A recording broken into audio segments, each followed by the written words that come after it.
अस्सलाम वालेकुम, welcome back to new lecture. हमने ग्रेड 9 का चैप्टर नंबर 1 मैथमेटिक्स का स्टार्ट किया हुआ था। पहले लेक्चर्स में हमने एडिशन और सब्ट्रैक्शन पढ़ ली थी। आज के लेक्चर में जो है हम मल्टीप्लिकेशन पढ़ेंगे और साथ में जो है एक्सरसाइज नंबर 1.4, यहाँ पे 3 लिखा हुआ है, 1.4 ही कवर करेंगे। मल्टीप्लिकेशन ही आज हमने पढ़नी है। तो multiplications of matrices, two matrices A and B set to be conformable. जैसे हमने दो मैट्रिसेस को आपस में ऐड किया था, तो ऐड करने के लिए जो है कुछ कंडीशन देखी थी।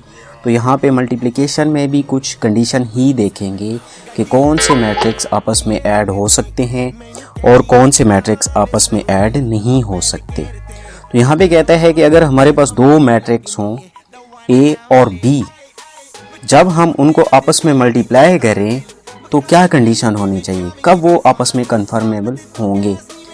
If column of A is equal to row of B। अब इससे क्या मुराद है?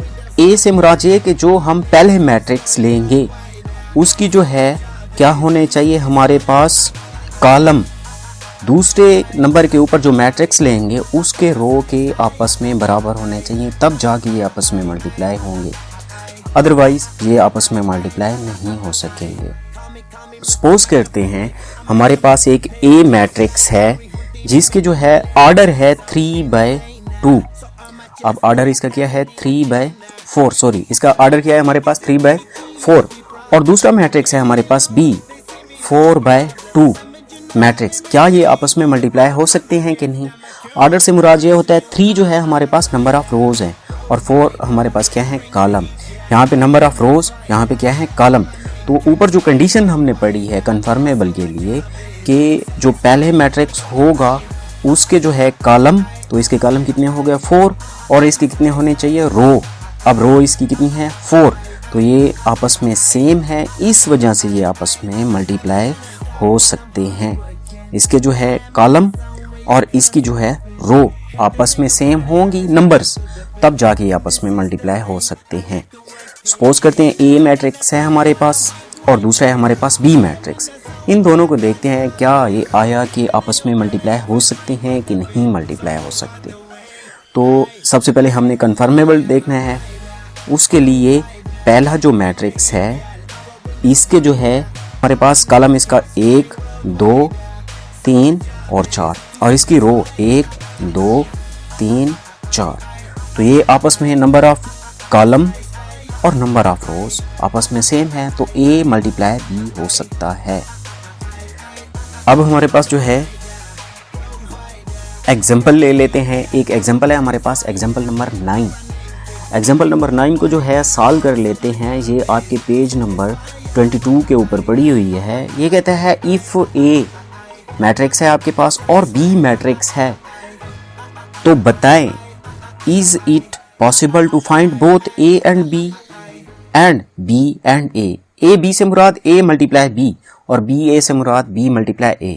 और दूसरे में कहते हैं फाइंड द पॉसिबल प्रोडक्ट, इन दोनों में से जो प्रोडक्ट पॉसिबिलिटी है वो आप जो है सॉल्व करके दें। तो इसको सॉल्व करने से पहले थोड़ा सा यहीं पे देख लेते हैं कि क्या हम A B फाइंड कर सकते हैं। तो A B के लिए पहले जो मैट्रिक्स हमारे पास पड़ा हुआ है इसके क्या देखेंगे कॉलम 1 और 2, और B जो मैट्रिक्स पड़ा हुआ है इसकी रो चेक करेंगे 1 और 2। तो मतलब A B हम फाइंड कर सकते हैं। अब B A को चेक करते हैं, क्या B A हम सॉल्व कर सकते हैं। तो B अब पहले आ गया, तो पहले हमारे पास अब B हो जाएगा। अब इसके क्या चेक करने हैं, क्या चेक करने हैं, बिल्कुल कॉलम ही चेक करने हैं। तो इसका कॉलम 1 हो गया। अब दूसरे नंबर के ऊपर A पड़ा हुआ है, तो अब A के जो है क्या चेक करने हैं रोज। तो इसके कितने हैं 1 और 2, मतलब इसके नंबर ऑफ कॉलम और इसके नंबर ऑफ रो आपस में सेम ही नहीं है, तो मतलब B A हम सॉल्व कर ही नहीं सकते। सॉल्यूशन लिखते हैं, हमेशा जो है सॉल्यूशन ज़रूर लिखा करें और फिर उसके बाद डेटा लिखा करें जो हमारे पास डेटा है। पॉसिबिलिटी, सबसे पहले पॉसिबिलिटी हमने चेक कर ली है कि पॉसिबिलिटी कौन सा पॉसिबल है और कौन सा पॉसिबल नहीं है। तो ऑर्डर ऑफ ए 2/2 है और ऑर्डर ऑफ बी जो है 2/1 है। तो अब हेंस ए बी पॉसिबल है but B A not possible. तो जो पॉसिबिलिटी है उसका प्रोडक्ट भी मालूम करना है, तो इसका प्रोडक्ट भी मालूम कर लेते हैं। अब हाँ भाई, प्रोडक्ट कैसे मालूम करेंगे? तो मल्टीप्लिकेशन तो अभी हमने पढ़ी नहीं है, सिर्फ हमने ये पढ़ा है कि किन को आपस में मल्टीप्लाई कर सकते हैं। तो अब मल्टीप्लिकेशन भी सीख लेते हैं, जैसे एडिशन सब्ट्रैक्शन पढ़ी हुई है।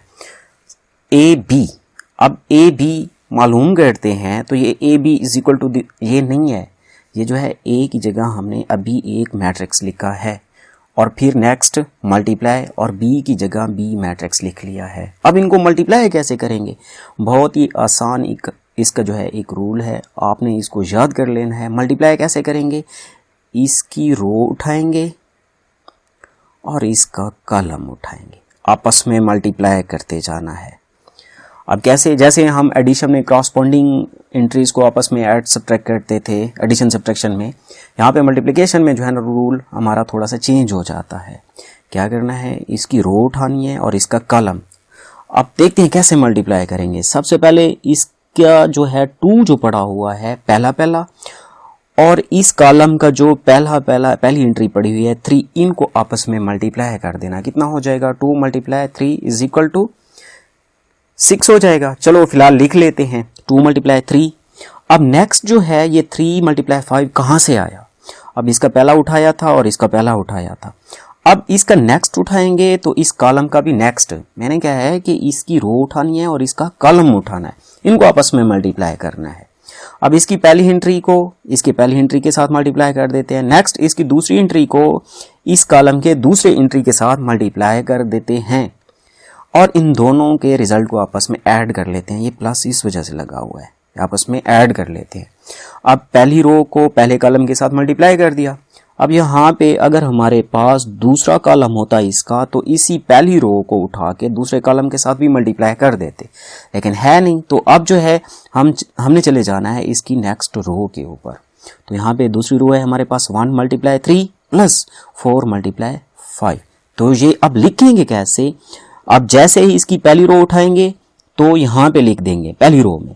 अब इसकी जब दूसरी रो उठाएंगे तो अब यहाँ पे नीचे लिखेंगे, नीचे लिख लेते हैं। अब इनको मेरे ख्याल में सिंप्लीफाई करना तो आपके लिए आसान है, आप सिंप्लीफाई इसको कर लेंगे। 6 3 × 5 15 1 3 3 और 4 5 20। अब इनको ऐड कर लेते हैं। ऐड करते हैं तो हमारे पास 6 + 5 21 हो जाएगा और 3 + 20 कितना हो जाएगा हमारे पास? 23। तो ये हमारे पास ए बी का प्रोडक्ट निकल आया। तो अब रिजल्ट भी लिखना है, तो रिजल्ट ए बी 21 और 23। आई होप आप लोगों को समझ आ गई होगी मल्टीप्लिकेशन की। अब नेक्स्ट और जो है क्वेश्चन कर लेंगे 1.4 के, और मल्टीप्लिकेशन के जो और क्वेश्चन है उनकी प्रैक्टिस करेंगे तो अच्छी तरह हमारी मल्टीप्लिकेशन कवर हो जाएगी। अब लॉ ऑफ मल्टीप्लिकेशन। अब लॉ ऑफ मल्टीप्लिकेशन जैसे हमने सेट में पढ़ा था उसी तरह कम्यूटेटिव लॉ 2 मैट्रिसेस होंगे, एसोसिएटिव लॉ 3 मैट्रिक्स होंगे। अब मल्टीप्लिकेशन है तो आपस में सब ने मल्टीप्लाई होना है। डिस्ट्रीब्यूटिव, अब डिस्ट्रीब्यूटिव में क्या होता है? मल्टीप्लिकेशन भी होगी और एडिशन भी होगी। Distributive law of multiplication over addition, addition के ऊपर मल्टीप्लिकेशन। तो 3 मैट्रिक्स होंगे हमारे पास, एडिशन भी होगी, सब्ट्रैक्शन भी होगी। अगर आप लोगों को इसकी समझ नहीं आती, याद करना थोड़ा मुश्किल है, तो मैंने 8th क्लास के लेक्चर स्टार्ट किए हुए हैं मैथ में, वहाँ पे मैंने डिटेल से समझाया हुआ है कि इनको आपस में जो है ऐड कैसे करते हैं या मल्टीप्लाई कैसे करते हैं या इनको याद कैसे करते हैं, इनका भी मैंने डिटेल से बताया, एक तरीका बताया हुआ है कि इनको कैसे याद करना है। Multiplicative identity of a matrix. If we have a matrix A and we multiply with other matrix I. अब आई से क्या मुराद है? Identity matrix. और आइडेंटिटी मैट्रिक्स जो है हमने टाइप ऑफ मैट्रिसेस में पढ़ भी लिया है। After multiplication we get again matrix A. थोड़ा सा इधर यहाँ तक ही गौर कर लें कि ये कहता है कि जब हमारे पास एक ए मैट्रिक्स है और हम इसको अदर मैट्रिक्स आई से मल्टीप्लाई करें तो दोबारा हमारे पास ए मैट्रिक्स आ जाए, तो देन मैट्रिक्स अदर मतलब आई जो है हमारे पास मैट्रिक्स है is called multiplicative identity of matrix A.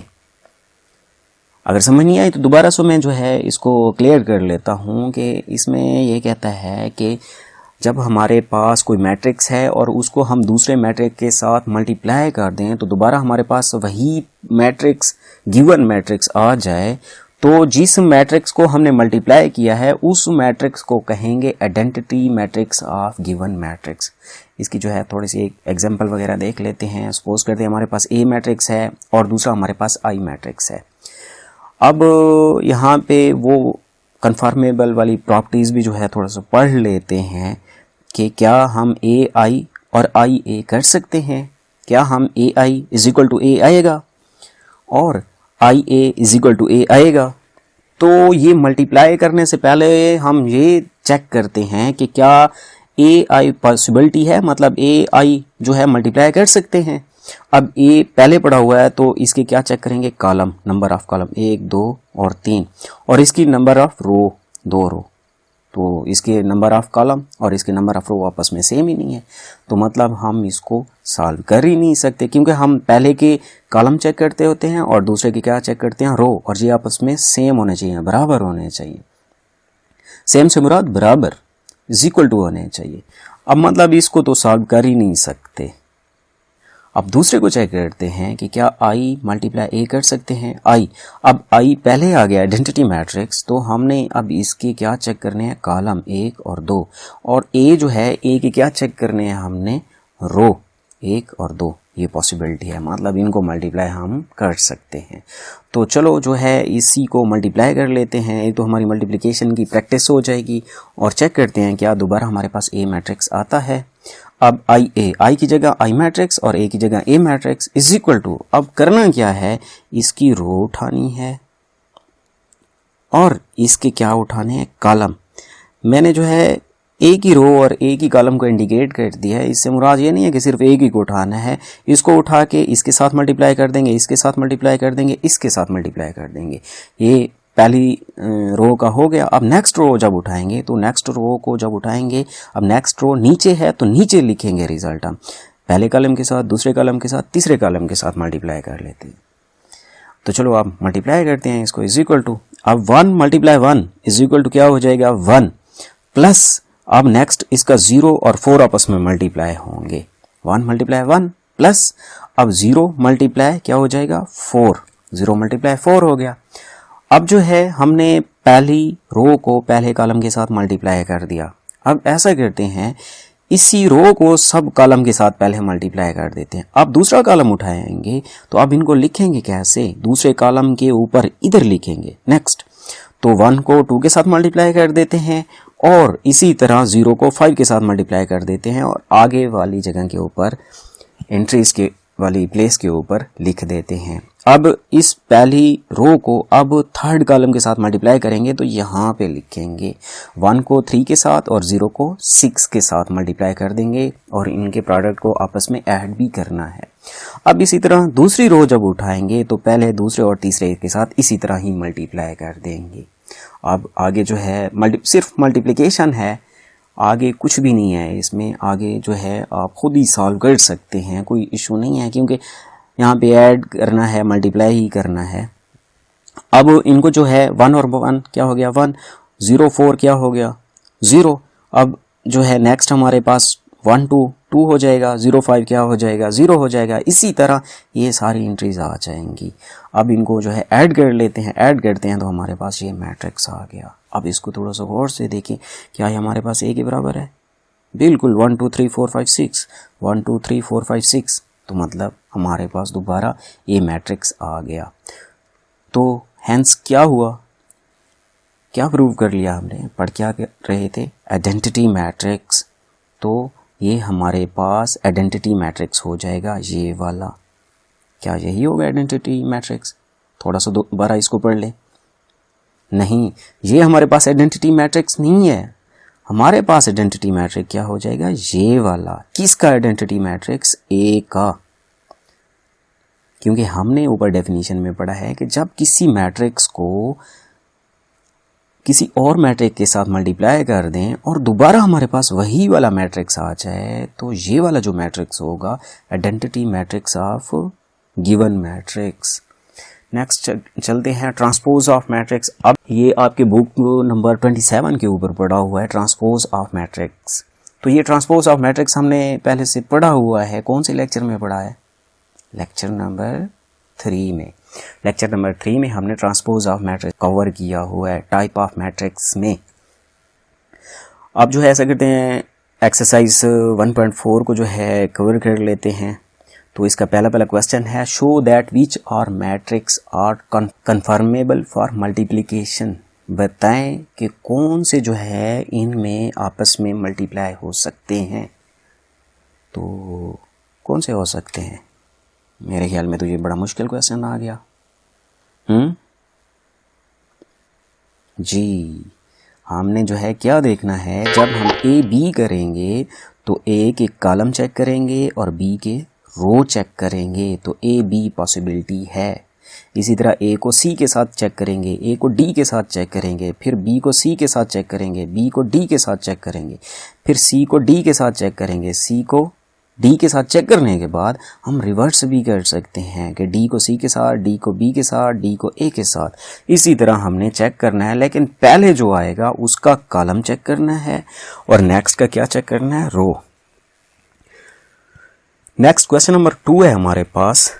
Question number 2 में क्या कहता है 1.4 में कि इफ़ ए मैट्रिक्स है आपके पास और दूसरा बी मैट्रिक्स है, तो बताएं is it possible to find A B. क्या ए बी मालूम कर सकते हैं? Is it possible to find B A. क्या हम बी ए फाइंड कर सकते हैं? Find the possible product. Find possible products. और प्रोडक्ट्स की और स्लैश क्यों लगा हुआ है? यहाँ से मुराद ये है कि अगर दोनों पॉसिबल हैं तो दोनों मालूम करें, अगर एक पॉसिबल जो है उसी को ही फाइंड करें। तो पॉसिबिलिटी को देख लें, क्या ए बी पॉसिबल है? क्या मालूम करते होते हैं हम? कॉलम एंड रो जब इज इक्वल टू होंगी तब जाके मल्टीप्लाई कर सकते हैं। ए के कॉलम और इसके रो, ए बी पॉसिबल है। अब बी ए चेक करते हैं, इसके कॉलम और इसकी रो, इसका एक column 2 row is equal to नहीं है, तो बी ए पॉसिबल नहीं है हमारे पास। A B possible but B A not possible. अब जो पॉसिबल है उसको सॉल्व ही करते हैं, सॉल्यूशन डेटा लिखते हैं ए और बी। अब मालूम क्या करना है? Finding A B. A B is equal to A की जगह ए मैट्रिक्स और बी की जगह बी मैट्रिक्स। अब इनको मल्टीप्लाई करते हैं, तो मल्टीप्लाई कैसे करेंगे? इसकी पहली रो उठाएंगे और इसका पहला कॉलम मल्टीप्लाई कर देंगे। -1 को 3 के साथ मल्टीप्लाई करेंगे तो माइनस का 3 आ जाएगा, 0 -2 के साथ मल्टीप्लाई होगा तो हमारे पास 0 आ जाएगा। दोनों को ऐड करेंगे तो दोबारा हमारे पास -3 आ जाएगा। नेक्स्ट इसी तरह जो है, अब पहली रो को पहले कॉलम इसके साथ मल्टीप्लाई कर दिया, इसको पहली रो को नेक्स्ट कॉलम के साथ होता तब मल्टीप्लाई करते और यहाँ पे लिखते। जब है नहीं तो अब नेक्स्ट रो के ऊपर चले जाएंगे और मल्टीप्लाई कर देंगे। अब इनको सिंप्लीफाई करते हैं तो हमारे पास -3 और 4 रिजल्ट आ गया ए बी का। तो अब हमने रिजल्ट भी लिखना है।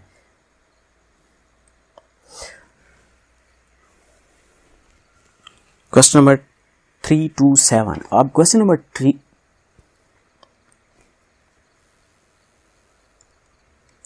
की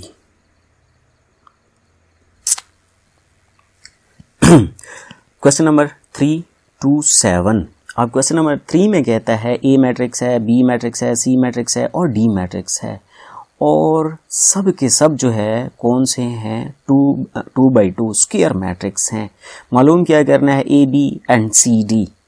इंतहाई आसान क्वेश्चन है, खुद ही सॉल्व कर सकते हैं आप लोग। क्वेश्चन नंबर जो है 4 में क्या कहता है? लेट ए है और बी मैट्रिक्स है, find A B and B A. बिल्कुल अभी जैसे हमने क्वेश्चन किया उसी तरह ही है क्वेश्चन। और नेक्स्ट हमारे पास क्वेश्चन नंबर 5 है, ए एंड बी दो मैट्रिक्स दिए हुए हैं, फाइंड करना है A B does not equal to B A. आपने शो करना है कि A B does not equal to B A. ज़रूरी नहीं है कि आपस में इज इक्वल टू ना हो, मे बी हो सकता है ये इज इक्वल टू आ जाए। नेक्स्ट क्वेश्चन नंबर 6 में इफ़ ए देन फाइंड, सिर्फ क्वेश्चन नंबर 6 में एक मैट्रिक्स दिया हुआ है तो आपने मालूम क्या करना है? ए मल्टीप्लाई ए। ए जो मैट्रिक्स दिया हुआ दोबारा इसी को मल्टीप्लाई कर देना है आपस में और चेक करना है रिजल्ट क्या आता है। एक्चुअली ए देखें तो आइडेंटिटी मैट्रिक्स है।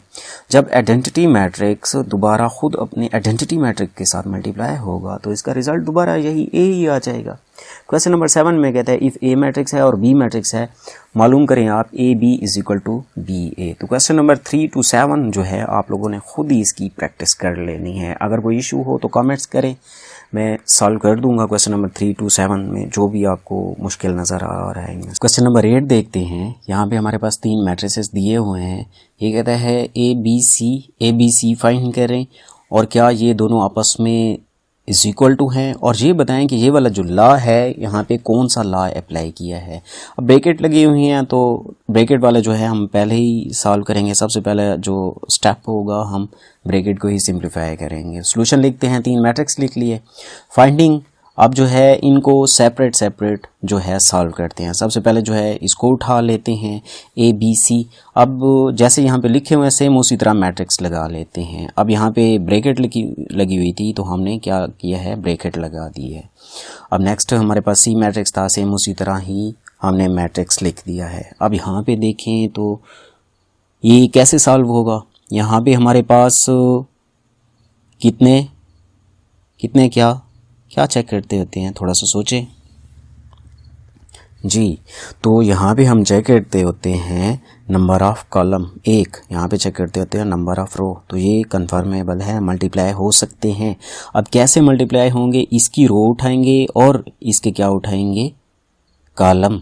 इसकी पहली रो की पहली एंट्री को इसके पहले कॉलम की पहली एंट्री के साथ मल्टीप्लाई कर देंगे। -1 और 1 आपस में मल्टीप्लाई हो जाएंगे। फिर प्लस इस रो की नेक्स्ट एंट्री है ही नहीं, इस कॉलम की नेक्स्ट एंट्री के साथ नीचे वाली एंट्री के साथ मल्टीप्लाई कर है भी नहीं, तो मतलब प्लस लिखेंगे नहीं। -1 मल्टीप्लाई क्या आ जाएगा हमारे पास 1, तो क्या आ जाएगा 1 आ जाएगा। अब फिर इस रो को नेक्स्ट कॉलम के साथ मल्टीप्लाई करेंगे और आगे ही लिखेंगे -1 मल्टीप्लाई -2 इज इक्वल टू +2। अब पहले कॉलम को पहली रो को दोनों कॉलम के साथ मल्टीप्लाई कर दिया। अब 1 को उठाएंगे और यहाँ पे 1 के साथ मल्टीप्लाई कर देंगे, फिर 1 को मल्टीप्लाई करेंगे -2 के साथ। ये हमने रो उठाई है और जहाँ पे कॉलम के साथ मल्टीप्लाई कर रहे हैं, तो ये इस तरह आ जाएगा। ये कैसे आ गया, -1 को मल्टीप्लाई करते हैं 1 के साथ तो -1 आ गया। अब इस रो को उठाया हुआ, इस रो के आगे जो है एंट्री है नहीं कि आपस में ऐड करें, तो अब इस रो को एक कॉलम के साथ मल्टीप्लाई कर दिया। अब इस रो को नेक्स्ट कॉलम के साथ मल्टीप्लाई करते हैं तो +2 आ जाएगा। अब पहली रो को दोनों कॉलम के साथ मल्टीप्लाई कर दिया। अब दूसरे जो है हमारे पास रो है, अब इन दोनों कॉलम के साथ मल्टीप्लाई करेंगे 1 and 1 आ गया। अब इस रो को नेक्स्ट कॉलम के साथ मल्टीप्लाई करेंगे तो क्या आ जाएगा -2। अब नेक्स्ट हमारे पास सी सेम रहेगा। अब इन दोनों को मल्टीप्लाई करते हैं, इन दोनों को मल्टीप्लाई अब मेरे ख्याल में तो ये काफ़ी आसान हो गया हमारे पास। -1 को 3 के साथ मल्टीप्लाई करेंगे, +2 को जो है -1 के साथ मल्टीप्लाई करेंगे। इसी तरह जो है -1 को 1 के साथ मल्टीप्लाई करेंगे, +2 को जो है 2 के साथ मल्टीप्लाई कर देंगे और इनके रिजल्ट को ऐड करेंगे। अब दूसरी रो जब उठाएंगे तो इसको नीचे ही लिखेंगे, फिर दूसरी रो को पहले कॉलम और दूसरे कॉलम के साथ मल्टीप्लाई कर देंगे। तो ये हमारे पास इस तरह रिजल्ट आ जाएगा। अब इनको सिंप्लीफाई कर लेंगे तो हमारे पास ये एक मैट्रिक्स निकल आया। अब नेक्स्ट जो है हम इसको सॉल्व करते हैं। अब इसको भी सेम उसी तरह ही सॉल्व करना है। अब ब्रैकेट लगी हुई है BC, तो सबसे पहले BC को मल्टीप्लाई करना है। यहाँ पे देखने हैं number of column 2, number of row 2, तो मल्टीप्लाई हो सकते हैं। अब जो है जब इनको मल्टीप्लाई करेंगे तो कैसे मल्टीप्लाई होगा, 1 3 के साथ मल्टीप्लाई होगा और -2 -1 के साथ मल्टीप्लाई होगा। इनके प्रोडक्ट को आपस में ऐड कर लेना है। पहली रो को पहले कॉलम के साथ, पहली रो को दूसरे कॉलम के साथ मल्टीप्लाई कर देना है। इसका रिजल्ट कैसे आएगा, इस तरह जैसे मैट्रिक्स है वैसे ही हमारे पास रिजल्ट आ जाएगा, सेम उसी तरह आ जाएगा। इसको सिंप्लीफाई कर लिया तो ये हमारे पास इसकी सिंप्लीफिकेशन 3 + 2 कैसे आया, 1 को 3 के साथ मल्टीप्लाई किया 3 आ गया। अब -2 को -1 के साथ मल्टीप्लाई किया तो क्या आ गया हमारे पास +2 आ गया। फिर इस रो को नेक्स्ट कॉलम के साथ मल्टीप्लाई करेंगे, नेक्स्ट कॉलम के साथ मल्टीप्लाई करेंगे तो हमारे पास 1 मल्टीप्लाई होगा 1 हो जाएगा। -2 और +4 तो क्या आ जाएगा ये आपस में मल्टीप्लाई होंगे तो माइनस का 4, ये प्लस माइनस क्या हो जाएंगे, यहाँ पे माइनस की साइन आएगी दोबारा। ये मैट्रिक्स सेम आ गया, ये हमारे पास 5 हो गया और जहाँ पे हमारे पास आ गया माइनस का 3। अब इनको मल्टीप्लाई करते हैं तो ये तो बड़े मुश्किल मेरे ख्याल में मैट्रिक्स आ रहे हैं। तो क्या हम इसको मल्टीप्लाई कर सकते हैं कि नहीं कर सकते? नहीं भाई, बहुत ही आसान मैट्रिक्स है, हम इसको मल्टीप्लाई कर सकते हैं। ये दोनों आसान है, कोई मुश्किल नहीं है। ज़रूरी नहीं है कि आपके पास जो है ना 2/2 मैट्रिक्स हो तो आप मल्टीप्लाई करें, और मैट्रिक्स आ जाएं तो जो है सर पकड़ के बैठ जाएंगे ये मल्टीप्लाई कैसे होंगे। बहुत ही आसान है, ये थोड़ा सा ख्याल रखना है कि यहाँ पे हमने रो उठानी है और जहाँ पे हमने कॉलम उठाना है, बस क्वेश्चन आपका सॉल्व हो गया। तो -1 को 5 के साथ मल्टीप्लाई करेंगे, पहली रो को पहले कॉलम के साथ, तो यहाँ पे क्या आ जाएगा 5। अब एंट्री है नहीं कि उनको आपस में ऐड करें, जब है नहीं तो ऐड करना ही नहीं है। अब -1 को नेक्स्ट कॉलम के साथ मल्टीप्लाई करेंगे तो क्या आ जाएगा +3, यहाँ पे +3 आ जाएगा। पहली रो को दोनों कॉलम के साथ मल्टीप्लाई कर दिया। अब जो है 1 को उठाएंगे दूसरी रो को, फिर दोनों कॉलम के साथ मल्टीप्लाई कर देंगे तो ये रिजल्ट आ जाएगा हमारे पास। अब देखिए हमारे पास पहले का जो रिजल्ट निकला था तो ये हमारे पास left hand side is equal to right hand side हो गई ना। तो भाई left hand side right hand side करनी नहीं थी, हम कुछ और मालूम कर रहे थे, तो दोनों का रिज़ल्ट आ गया हमारे पास। अच्छा, यहाँ पे जो आपके पास एंट्रीज़ पड़ी हुई हैं बुक में, यहाँ पे मेरे ख्याल में 8 लिखता है, यहाँ पे भी 8 लिखता है, यहाँ पे 2 लिखता है, इसी तरह कुछ लिखता है, तो बुक वाला आंसर यहाँ पे मैच नहीं हो रहा। मैंने 2-3 बार इसको सॉल्व किया है, मेरे पास इसका रिज़ल्ट सेम इसी तरह ही निकल रहा है। मे बी बुक वाला गलत हो या आप लोग ख़ुद इसको सॉल्व करें, देखें बुक वाला आपके पास रिज़ल्ट निकलता है, मेरे पास तो यही रिज़ल्ट बार बार आ रहा था। अब नेक्स्ट हमने क्या मालूम करना था, हैंस दूसरा मालूम करना था कि ये दोनों आपस में बराबर हैं। हाँ जी, दोनों ये आपस में क्या हैं, बराबर हैं। और फिर हमने ये मालूम करना था कि बताएं ये कौन सा लॉ है। तो ये कौन सा लॉ है हमारे पास, 3 मैट्रिक्स जब यूज़ होंगे तो वो हमारे पास एसोसिएटिव लॉ होगा। तो ये हमारे पास associative law of multiplication. Question number 8 हमारा सॉल्व हो गया। अब क्वेश्चन नंबर 9 की तरफ चलते हैं। Verify that ABC is equal to AB plus AC for following matrix. यहाँ पे 2 पार्ट्स दिए हुए हैं, तो हम जो है दूसरा पार्ट यहाँ से उठा लेते हैं। पहला नहीं उठाते, पहला में सारे के सारे जो है 2/2 मैट्रिक्स हैं वो आप लोग खुद ही सॉल्व कर सकते हैं। अब दूसरा पार्ट उठा लेते हैं क्योंकि पहला स्क्वायर मैट्रिक्स है और दूसरा जो है हमारे पास कौन से हैं, कॉलम मैट्रिक्स। एक ही कॉलम है तो इनको क्या कहते हैं, कॉलम मैट्रिक्स। वेरिफिकेशन, वहाँ पे क्वेश्चन में है वेरीफाई और यहाँ पे लिखा हुआ है वेरिफिकेशन, तो इन चीज़ों के ऊपर भी थोड़ा सा गौर कर लिया करें। जब भी सॉल्यूशन लिखेंगे, सॉल्व करेंगे, क्वेश्चन टैब वर्ड यहाँ पे नहीं लिखना। तो यहाँ पे वेरीफाई की जगह क्या आ जाएगी, वेरिफिकेशन। तो इसकी लेफ़्ट हैंड साइड ले लेते हैं, ये वाली आप यहाँ पे ये ले ली और सेम उसी तरह मैट्रिक्स लिखते गए। यहाँ पे ब्रैकेट लगी हुई है तो हमने भी डबल ब्रैकेट लगा ली। अब सबसे पहले इनको ऐड करना है, ये दोनों सेम प्लेस के ऊपर जो एंट्रीज पड़ी हुई हैं ऐड हो जाएंगी तो क्या आ जाएगा हमारे पास 0 और 3, क्या आ जाएगा 0 और 3। अब इसको मल्टीप्लाई करते हैं, क्या ये आपस में मल्टीप्लाई हो सकते हैं, बिल्कुल मल्टीप्लाई हो सकते हैं। इसके क्या चेक करने हैं, कॉलम और इसके रो। तो अब इसके पहली रो को कॉलम के साथ, पहली रो को दूसरी रो को कॉलम के साथ मल्टीप्लाई कर देना है, तो हमारे पास ये इसका रिजल्ट आ जाएगा -3 और 6। अब ऐसा करते हैं, राइट हैंड साइड लेते हैं, तो राइट हैंड साइड हमारे पास आ गई, मैट्रिक्स लिख लिए हमने। अब यहाँ पे जो है हमने क्या करना है, यहाँ पे ये गलत लिखा हुआ है, राइट हैंड साइड नहीं आई है हमारे पास, राइट हैंड साइड इस वाली जगह के ऊपर ये आएगी, ये वाली AB प्लस BC। अब A की जगह A मैट्रिक्स और B की जगह B मैट्रिक्स, प्लस A की जगह A मैट्रिक्स और C की जगह C मैट्रिक्स। अब इनको आपस में क्या करना है, मल्टीप्लाई करना है, इनको आपस में मल्टीप्लाई करना है। तो देखें ये कन्फर्मेबल है कि नहीं, और मल्टीप्लाई करने के बाद इनको क्या कर देना है, ऐड कर देना है। यहाँ पे फिर गलत लिखा हुआ है, यही आएगा।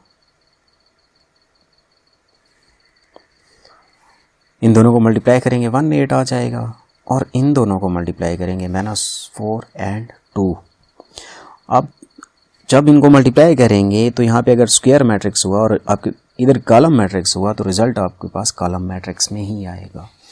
तो 3 को 1 के साथ मल्टीप्लाई, ये आया कैसे 1 और 8, तो इसको आप सिंप्लीफाई कर लेते हैं। आप लोग सोच रहे होंगे कि 1 और 8 कैसे आ गया, -4 2 कैसे आ गया। तो 3 को 1 के साथ मल्टीप्लाई करेंगे 3 आ जाएगा, -1 को मल्टीप्लाई करेंगे -2 के साथ 2 के साथ तो माइनस का 2, दोनों को ऐड करेंगे 3 में से माइनस का 2 जाएगा तो 1 आ गया।